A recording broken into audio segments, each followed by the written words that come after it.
ಅದೇನೋ ಆಗಲಿ.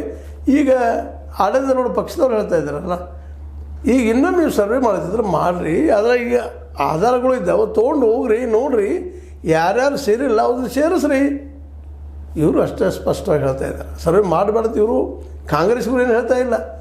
ಆ ಪ್ರತಿ ವೈರಿ ಯಾವ ಏರಿಯಾದಾಗ ಅದಾರ, ಎಲ್ಲಿ ಹೆಚ್ಚದಾರ, ಎಲ್ಲಿ ಕಡಿಮೆ ನಿಮ್ಗೆ ಗೊತ್ತಾಗ್ತದೆ, ಅದು ಇಟ್ಕೊಂಡು ಸರ್ವೆ ಮಾಡೋಣ, ಮಾಡಿಸ್ರಿ ವಿರೋಧ ಪಕ್ಷಗಳು ಅಂಥೇಳಿ ಹೇಳ್ತಾ ಇದ್ದಾರೆ. ಹೀಗಾಗಿ ಇವರು ಇಬ್ಬರಲ್ಲಿ ಯಾರು ಸತ್ಯಪ್ಪ ಅನ್ನೋದು ಇನ್ನು ಮುಂದಿನ ದಿನದಲ್ಲಿ ಗೊತ್ತಾದರೂ ಒಂದು ಮಾತನ್ನು ತಿಳ್ಕೊಬೇಕಾಗ್ಯದ. ಈ ಜಾತಿ ಗಣತಿ ಅಂತ ಏನು ಮಾಡಿದ್ದಾರೆ, ಒಂದು ಏನು ಶೈಕ್ಷಣಿಕ ಮತ್ತು ಸಾಮಾಜಿಕ ಮತ್ತು ಆರ್ಥಿಕ ದೃಷ್ಟಿಕೊಂಡು ಇದು ಈಗಂತೂ ಫೈನಲ್ ಇದ್ದಂಗೆ. ಇದರಲ್ಲಿ ಏನು ಬಿಟ್ಟೋದ ಏನು ವಿಷಯಗಳದಾವ, ಬಿಟ್ಟಿದ್ದಾವದ ಅವು ಸೇರಿಸಿದ್ರೆ ಮೋಸ್ಟ್ಲಿ ಈ ಒಂದು ಮೀಸಲಾತಿಗೆ ಒಂದು ಒಳ್ಳೆಯ ಅಂತ್ಯ ಆಗ್ಬೋದು ಅಂತೇಳಿ ಭಾಳ ಜನರ ಅಭಿಪ್ರಾಯ. ಮತ್ತು ವೀರಶೈವರು, ಲಿಂಗಾಯತರು ಇವ್ರನ್ನ ದೂರ ಇಡಬೇಕು, ಮಾಡಬೇಕು ಅನ್ನೋಂಥ ಏನಿಲ್ಲ. ಇದು ಸಂಖ್ಯೆ ಅದ, ಅವು ಎಲ್ಲ ಸಣ್ಣ ಸಣ್ಣ ಏನಿದ್ದು ಜಾತಿ ಇವು ಸಂಘಟನೆಗಳು ಅವತ್ತೂ ಸಹಿತ ಎಲ್ಲ ಮಾಡಿದ್ದಾರೆ ಇದ್ರೊಳಗೆ ಅಂತೇಳಿ ಹೇಳ್ತಾ ಇದ್ದಾರೆ.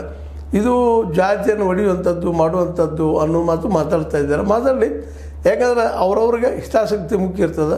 ಆ ನೆಲೆಯಲ್ಲೇ ಈ ಒಂದು ಹಿಂದುಳಿದವರ ನೆಲಗಟ್ಟಿನ ಕಾಂತರಾಜ್ ಅವರು ಮಾಡಿದ ವರದಿಯನ್ನು ಅನುಷ್ಠಾನಗೊಳಿಸಿ ಎಲ್ಲರಿಗೂ ನ್ಯಾಯ ಸಿಗುವಂಥದ್ದು, ಒಂದಲ್ಲಿ ಯಾರಿಗೆ ಸಿಕ್ಕಿಲ್ಲ ಅವ್ರು ಸಿಗುವಂಥ ಮಾಡುವಂಥದ್ದು ಸರ್ಕಾರದ ಕೆಲಸ ಅಂತ ಹೇಳ್ತಾ, ಈ 150 ಕೋಟಿ ರೂಪಾಯಿ ವೆಚ್ಚ ಮಾಡಿದಂಥ ಈ ಒಂದು ಮೀಸಲಾತಿ ಅಥವಾ ಸರ್ವೆ ಇದು ವೇಸ್ಟ್ ಆಗದೇ ಇರಲಿ. ಇದನ್ನೊಮ್ಮೆ ಚರ್ಚೆ ಆಗಿ ಯಾರಿಗೆ ಸಿಕ್ಕಿಲ್ಲ, ಯಾರು ಬಂದಿಲ್ಲ ಅದರ ಅನ್ನೋದಲ್ಲ ಅವ್ರು ಸೇರಿಸುವಂಥ ಕೆಲಸ ಆಗಲಿ ಅಂತ ಹೇಳ್ತಾ, ಇದು ಇತ್ತೀಚಿನ ಆ ಪ್ರಕಟ ಮಾಡಿದ ನಂತರದ ಡೆವಲಪ್ಮೆಂಟ್ಗಳು, ಅದ್ರ ಬಗ್ಗೆ ನಿಮಗೆ ಮಾತಾಡಿದ್ದೀನಿ. ನಿಮ್ಗೆ ಲೈಕ್ ಮಾಡಿ, ಶೇರ್ ಮಾಡಿ, ಕಮೆಂಟ್ ಮಾಡಿರಿ. ಜೊತೆಗೆ ಸಬ್ಸ್ಕ್ರೈಬ್ ಮಾಡೋದು ನಮ್ಮ ಬಿಡ್ಲಿಕ್ಕೆ ಹೋಗ್ಬೇಡ್ರಿ. H60 ನ್ಯೂಸ್ ಅರ್ಧ ಸೀತಾರಾಮ್, ಇದು ಸತ್ಯದ ಕೈಗೆ ನಡಿ. ವಂದನೆಗಳು.